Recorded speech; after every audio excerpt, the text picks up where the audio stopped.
Do you find yourself worried about how you're going to pay your bills if you lose your job? What should you do with your money now that the stock market has crashed? These are all legitimate concerns that people around the world are all asking themselves because businesses are not operating under normal conditions with the coronavirus. People are practicing social distancing, not leaving their homes, not doing business with small local companies in their area. Even large companies like Apple, they've closed down all of their retail locations until further notice. So today what I'm going to do is I'm going to go over 5 different things that you should be doing with your money to help protect yourself for the future.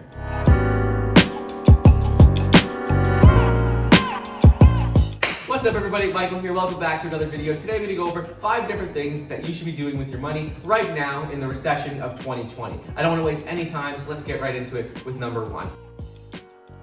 The first thing you need to do is if you have money invested in stocks, keep it there. It's not smart to go off and sell all of your stocks because the whole market is down 30%.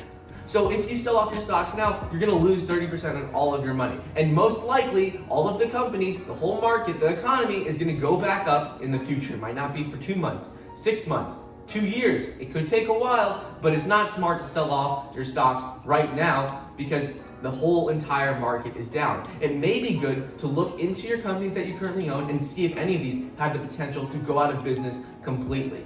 If you own some smaller cap companies, some, very low cap companies, it might be a good idea to sell these companies off and just take the loss. But for most people, for most companies, it's better just to hold them. Companies like Johnson & Johnson, Colgate-Palmolive, these companies are not going out of business anytime soon. They've been around for like 100 years, 200 years. They're not going out of business. Companies like Apple, Amazon, their companies, their stocks are down right now, but they're not going out of business in 5 years. So if you held on to those stocks, in 5 years, you'll be in a much better position than you are now if you just sold them off. The second thing you need to do is you need to create an emergency fund. Essentially what this is a stockpile of 3 to 9 months worth of cash that you could pay off your bills if you didn't have a job.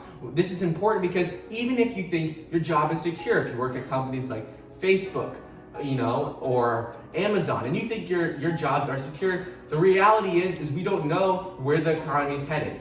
If it keeps going down and we head into a recession for a longer period of time, companies are going to have to do layoffs. They're going to have to lay people off.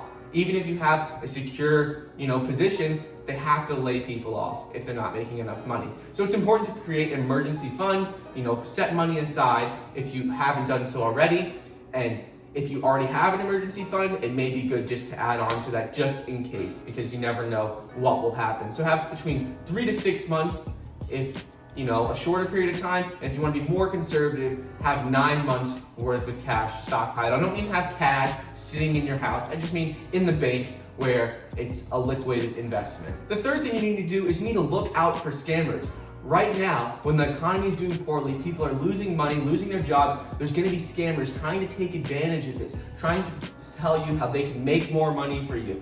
Just give them your money, they'll invest it. Don't do that. Look out for scammers, especially if you're older. They try and prey on people who have no knowledge, have less knowledge about investing or the internet in general. They try and prey on people who are in hard situations. And a lot of people right now are going to be in difficult, tough situations, looking for ways to make money, looking for ways to pay their bills. So make sure you look out for people who are scamming. And if you do want to invest your money with someone and seek out professional advice, that's great. But make sure you do your research, make sure they're reputable, and you look into them before giving them any money. The fourth thing you need to do is if you need money to live, you need to stop contributing money into your retirement account. Stop putting money into the stock market. It's not a good idea to keep investing money, keep putting money aside for retirement if you don't have enough money to live, because that money could be used to pay your bills, pay for groceries, pay for everything that you need to live right now. And if you invest into a retirement account, you can't take it out of there anytime soon. And if you invest into stocks, it's not liquid enough that you can pay off your bills right away. So make sure that if you're still getting paid and you're getting money consistently, but you need it to live, don't reinvest it into any other sort of asset. Number 5 is to track how much you're spending. You can do this on a budgeting app called Mint that links directly with your bank accounts. When finances get tight, it's important to know how much you're spending on essential items like food and rent versus non-essential items, maybe like Hulu, Netflix, other subscription services, because then you can see exactly where your money is going and maybe you can cut out things that you don't need. Also, it's important to know how much you need to live every single month, down to the dollar, when your finances get tight. So by implementing those 5 things into your life, you'll be more prepared for whatever happens in the future.